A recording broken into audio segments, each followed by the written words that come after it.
October 15th, 1987, Ouagadougou, Burkina Faso. Thomas Sankara steps out of a council meeting and into gunfire. He is 37 years old. 4 years earlier, he had been almost unknown outside his own army. Sankara took power on August 4th, 1983, in a coup that lasted less than a day.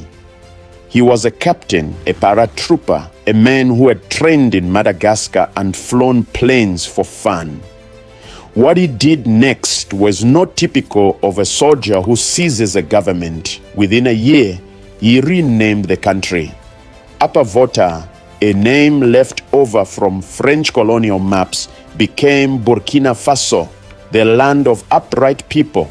He renamed the capital streets. He renamed the future he wanted for 4 million citizens who had one of the lowest incomes on earth.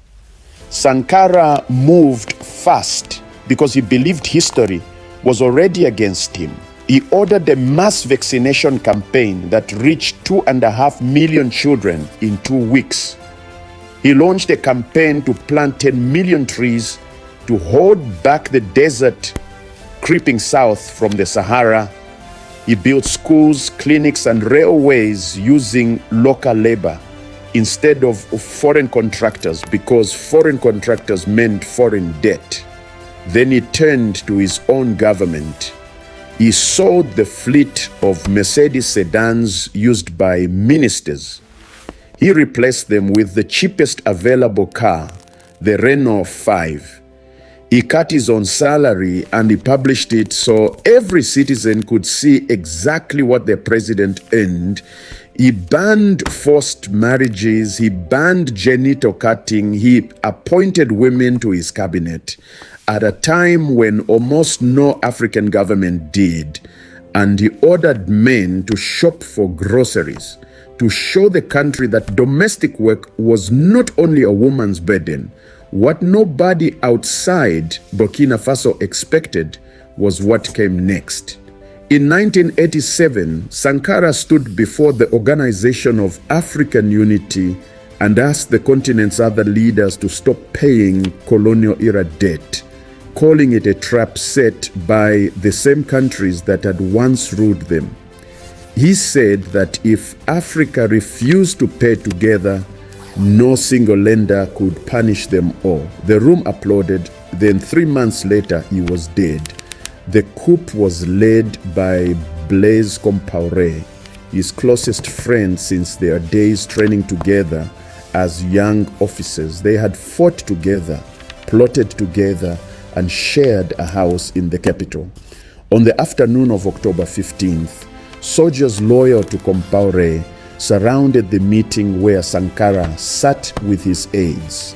12 men, including Sankara, were killed within minutes. His body was buried the same day in an unmarked grave without an autopsy. For years, the official death certificate listed the cause as natural causes, despite the bullet wounds counted by those who prepared the body. Compaoré took power the following day and ruled Burkina Faso for the next 27 years, reversing many of Sankara's policies and restoring ties with the same foreign lenders his predecessor had rejected. Sankara's name became difficult to say aloud in public buildings. His picture stayed on the walls of ordinary homes instead. In 2014, a popular uprising forced Compaoré from power, and he fled across the border to Ivory Coast. The following year, investigators exhumed the grave marked with Sankara's name. What they found did not match a death from natural causes. In 2021, a military tribunal in Ouagadougou finally opened a trial into the killing. 34 years after it happened, Compaoré did not appear. He had never been extradited, and he never faced the courtroom in person. In 2022, the tribunal convicted him in absentia, sentencing him to life for his role in his friend's death. He remains in Ivory Coast today. The Renault 5 is gone, The trees he ordered planted have grown into a forest belt across the country's north. His salary slips are still cited in economics classes as an example few leaders have repeated. The grave marked with his name was empty of answers for 28 years.